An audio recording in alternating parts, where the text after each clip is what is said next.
Nalibariki jina lako na utukuze uwezo wako. Nikikushukuru kwa ajili ya matendo yako makuu. Asante kwa ajili ya kila mmoja ya Bwana. Asante kwa ajili ya nafasi hii. Nalitukuza jina lako Mungu mkuu katika jina la Yesu Kristo wa Nazareti, Mwana wa Mungu aliye hai. Naomba tukae.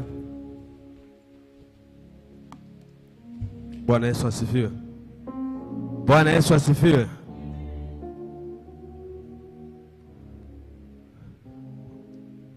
Nitatoa neno la utangulizi kwa dakika chache ambazo umepewa, na kichwa cha somo kinasema muda wa kusubirishwa, waiting period. Haleluya. Muda wa kusubirishwa. Kuna watu ni bora sana ama ni wazuri sana kukaa na Mungu wakati ambao kila kitu kiko sawa. Bwana Yesu asifiwe. Na kuna wengine ni wazuri sana kukaa na Mungu wakati ambao kila kitu hakiendi sawa. Haleluya. Maana yake kuna watu ni bora sana, wanaweza kukaa sana na Mungu vizuri sana wakati ambapo wana magumu au wanapitia changamoto. Na wengine ni wazuri sana kukaa na Mungu wakati ambapo kuna furaha, kila kitu kinaenda sawa. Bwana Yesu asifiwe. Kwa ni aina mbili za watu, na wako na mazingira tofauti na aina tofauti za mapokeo. Bwana Yesu asifiwe. Lakini nataka nifundishe kitu kimoja ambacho kinasema muda wa kusubirishwa, waiting period. Somo letu tutaanzia na Ayubu 21 mstari wa 4. Ni dakika chache nitajaribu kukupitisha baadhi ya maeneo ili uweze kuelewa kitu gani ambacho nataka kukizungumza. Ayubu 21 mstari wa 4. Biblia inasema, mimi mashtaka yangu yamhusu mwanadamu, nami kwa nini nisikose kusubiri? Haleluya. Bwana Yesu asifiwe. Ni mambo mengi yalimkuta Ayubu. Katika vitu ambavyo au katika mahubiri ambao watu wengi sana wamehubiri ni kuhusu Ayubu. Bwana Yesu asifiwe. Lakini yeye anasemaje? Mashtaka yangu yamhusu mwanadamu. Maana yake kuna changamoto ambayo yeye anapitia. Anauliza, je, hii ni kesi ambayo inamhusu mwanadamu?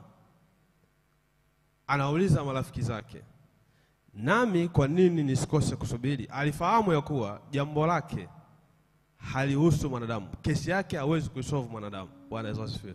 Ni kama tuko hapa. Bwana Yesu asifiwe. Tumekuja kanisani, kila mmoja na jambo lake ambalo anatamani Mungu afanye nini? Amtendee. Haleluya. Sio mwanadamu. Haleluya. Bwana Yesu asifiwe. Lakini kuna mwanadamu amewekwa kwa ajili ya nini? Ya Mungu. Maana yake unapokuja, akili yako kubwa inakuwa kwa nani? Kwa Mungu. Bwana Yesu asifiwe. Na anauliza, je, mashtaka yangu yamhusu mwanadamu? Kwa kuna wakati tunakuja hapa kanisani na tunashindwa kuwa na hii target ya kuwa hatujaja kwa ajili ya mtu, tumekuja kwa ajili ya Mungu.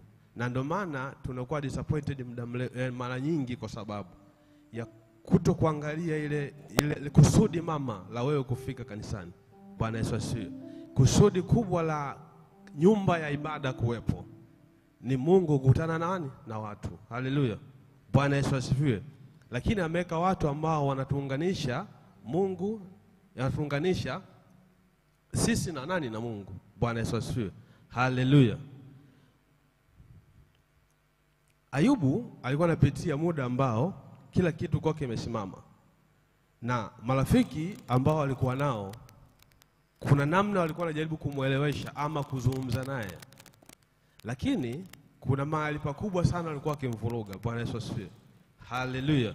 Kwa hiyo unaweza ukawa kanisani ama ukawa uko ulipo nyumbani kwako, kuna changamoto uko unapitia, ukajaribu kumshirikisha mtu ambaye unaamini anaweza kuwa bora sana ama akakupa kitu ambacho ni kizuri kikakusaidia. Bwana Yesu asifiwe. Lakini kitu cha ajabu, baada ya kukusaidia akakuvuruga zaidi. Haleluya. Bwana Yesu asifiwe. Ambao wanamwangaza kidogo wanaweza kukimbilia hemani mwa Bwana, na wengine ukimbilia wapi? Gizani. Kote ni namna kutafuta suluhisho la changamoto zao. Bwana Yesu asifiwe. Haleluya. Wakati mwingine tunapitia changamoto na tunaamini kuwa ni shetani. Na sijui kwa nini. Yaani mtu yoyote hasa sisi wa Kristo, yaani ukipitia changamoto fulani wewe unaamini moja kwa moja kabisa ni shetani. Na unaanza kuomba maombi ya vita au maombi ya design yote. Lakini wakati mwingine ufahamu ya kuwa ni makusudi ya nani? Ya Mungu. Bwana Yesu asifiwe. Haleluya. Bwana Yesu asifiwe. Kuokoka kwangu ilikuwa pagumu sana. Kuokoka kwangu ilikuwa pagumu sana kwa sababu katika watu ambao nilikuwa naamini wa Kristo, wao waliojiita wameokoka ni kama vichaa, ilikuwa ni mimi. Bwana Yesu asifiwe. Lakini mambo ambayo yalinikuta yalikuwa ni magumu. Haleluya. Yalikuwa ni magumu. Picha inaanza marafiki zangu wawili ambao tulikuwa tukifanya nao biashara fulani, wote wanauawa, wanakufa. Mwingine alikufa, alipishana mwaka mmoja. Mmoja akafa akiwa Rwanda, mmoja akafa akiwa Mbezi hapa nyumbani. Bwana Yesu asifiwe. Na yote nilikuwa natafutwa mimi. Haleluya.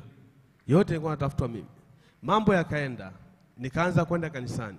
Lakini kwa sababu nilikuwa Mromani, nikaanza kwenda kanisani. Nikikosa Jumapili kwenda kanisani, kama kuna jambo lolote nalifanya lazima liharibike, tena linaharibika vibaya sana. Bwana Yesu asifiwe. Yaani naweza kama nilikuwa naendesha chombo cha moto nipate ajali, ama nilikuwa mtaani tu lazima nije nikamatwe na polisi. Bwana Yesu asifiwe. Haleluya. Kwa hiyo nilikuwa natafutwa, lakini kwenda kutafutwa kwangu ilikuwa lazima mabaya yanipate. Haleluya. Bwana Yesu asifiwe. Kwa hiyo kuna muda tunasubirishwa. Na huu wakati ambao tunasubirishwa ni wakati mwafaka sana wa kuangalia marafiki tulionao. Bwana Yesu asifiwe. Haleluya.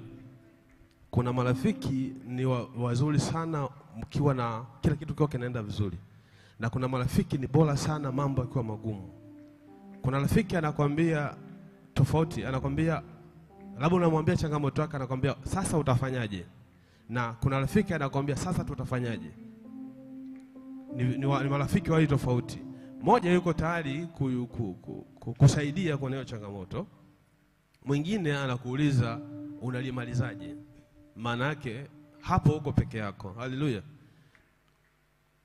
Kuna kuchunguza marafiki wakati wa kusubirishwa. Tunamwona Ayubu. Mfano mkubwa tunajifunza kwa nani? Kwa Ayubu. Namna ambavyo watu wake wa karibu walianza kumvuruga. Bwana Yesu asifiwe. Bwana Yesu asifiwe. Watu ambao aliwategemea walianza kumvuruga. Kwa sababu ya muda nitajaribu kukimbia hivyo.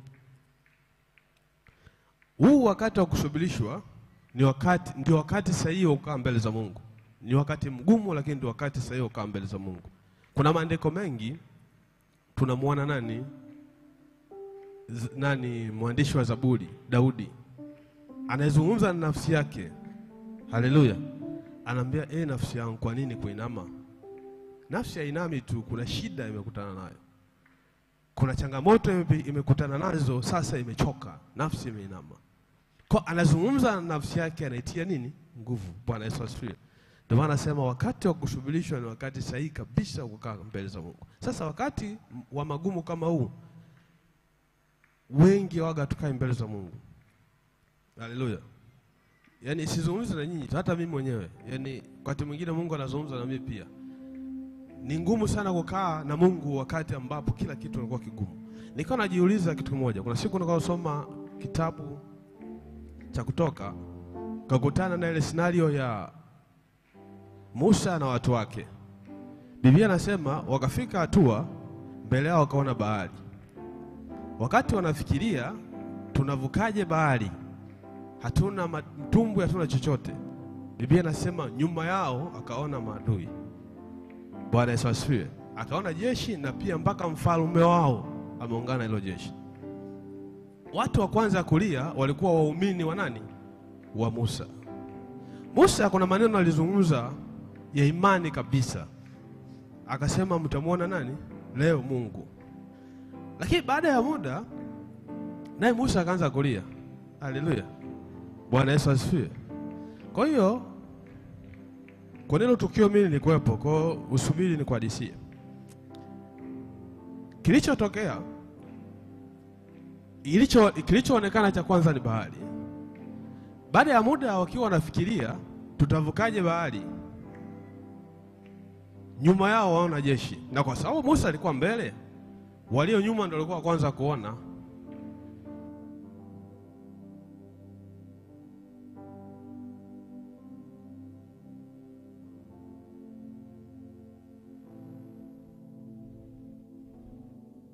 Yeye haoni, anauliza wanalia nini? Wakamwelekeza kilicho nyuma yao, akaongea yale maneno ya imani. Lakini baada ya muda naye akaanza kulia. Kwa sababu gani? Bahari bado ipo na maadui walikuwa mbali, ila sasa wamesogea. Kwa hiyo kule kusogea kwa maadui kumesababisha hofu ya nani? Hofu ndani ya Musa izaliwe. Bwana Yesu asifiwe. Kwa lilikuwa mbali, tatizo lilikuwa mbali. Alikuwa na imani, alijua Mungu anaweza kufanya jambo lolote, lakini tatizo limesogea karibu zaidi. Akaamini hakuna nini? Hakuna msaada tena. Bwana Yesu asifiwe. Haleluya. Tunajua huu ni wakati ambao mengi anaweza akapitia, na kila mwanadamu huwa anapitia hii situation. Sasa ni hatari sana kuona wewe una changamoto kuliko yoyote duniani. Kila mtu kuna mahali ukikaa naye akikuhadisia, unaweza wewe ya kwako ukanyamaza usimhadisie kwa sababu ukajiona wewe ya kwako ni madogo sana. Biblia anasema hata Mungu mwenyewe ilimlazimu kusubiri. Bwana Yesu asifiwe. Kumsubiria nani? Mwanae. Soma kitabu cha Wathesalonike wa kwanza 1:10.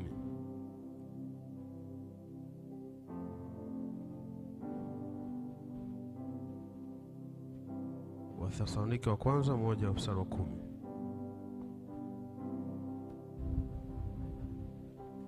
Biblia inasema, na kumngojea mwanae kutoka mbinguni, ambaye alimfufua katika wafu, naye ni Yesu mwenye kutuokoa na ghadhabu itakayokuja.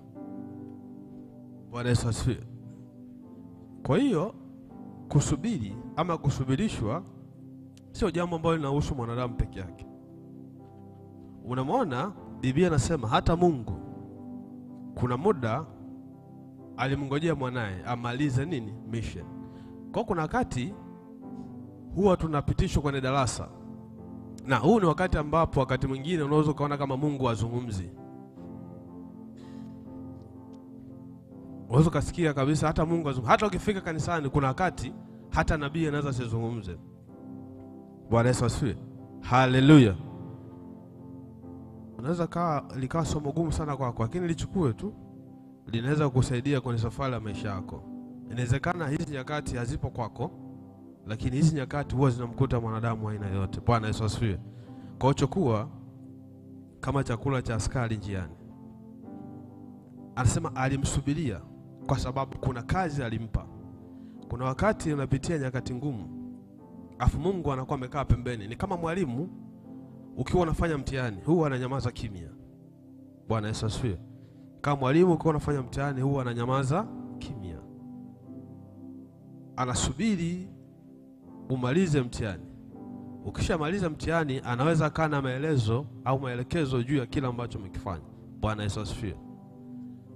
Huu ni wakati ambao baada ya kumaliza au baada ya kupita, Mungu au kama utapasi huu mtihani, ndipo ambapo vitu vikubwa ambavyo Mungu ameviahidi vinakwenda kutokea kwenye maisha yako. Bwana Yesu asifiwe. Haleluya. Isaya 40:31 anasema wale wamngojea Bwana, wale wamngojea Bwana watapata. Hebu tusome Isaya 40. Isaya 40. Naenda kumaliza. Isaya 40 mstari wa 33.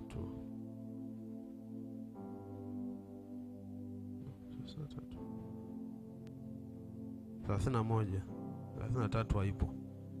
Biblia inasema, bali wao wamngojao Bwana watapata nguvu mpya, watapanda juu kwa mbawa kama tai, watapiga mbio wala hawatachoka, watakwenda kwa miguu wala hawatazimia. Bwana Yesu asifiwe. Wale wamngojao Bwana. Kwa kuna kiwango cha kusubiri ukiwa mbele za Mungu. Haleluya. Bwana Yesu asifiwe. Musa anaitwa mlimani. Alitegemea Mungu atazungumza naye kwa siku ile ya kwanza ambayo alimuita. Lakini Musa anakaa mpaka siku 40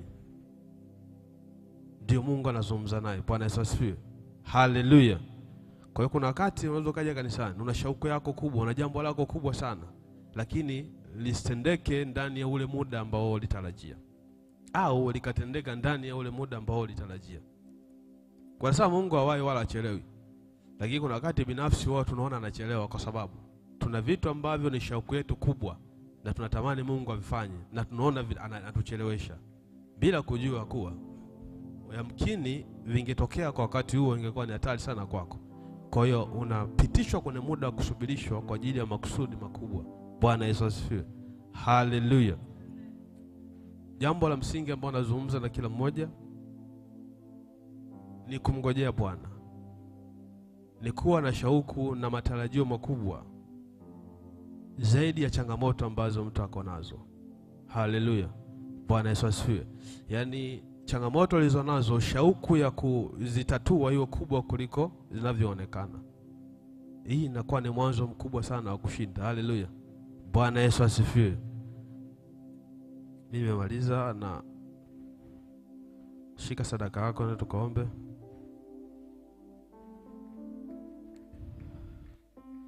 Nakushukuru mtakatifu Mungu mkuu kwa ajili ya kila mmoja ambaye Bwana mkononi wake ana sadaka, ana matoleo ambayo Bwana amekuja kukutolea wewe. Mungu ukapate kumbariki, ukapate kumuongeza, ukapate kumsimamisha kwa ajili ya utukufu wa jina lako. Na kubariki Mungu kwa ajili ya kila mmoja aliyeko hapa na aliyeko nyumbani, anayetufuatilia kwa njia ya mitandao. Mungu ukapate kumuonekania kwenye maisha yake. Na siku ya leo ikawa ni siku ya baraka, ikawa ni siku ya tofauti, ikawa ni siku ya udhihirisho wako. Mungu ukatembee katikati ya watoto wako katika jina la Yesu Kristo anayeitwa na Mungu aliye hai. Amen. Naweza tukatoa sadaka, praise team. Au kuna matangazo? Kabla ya praise team, ngoja mtoe matangazo.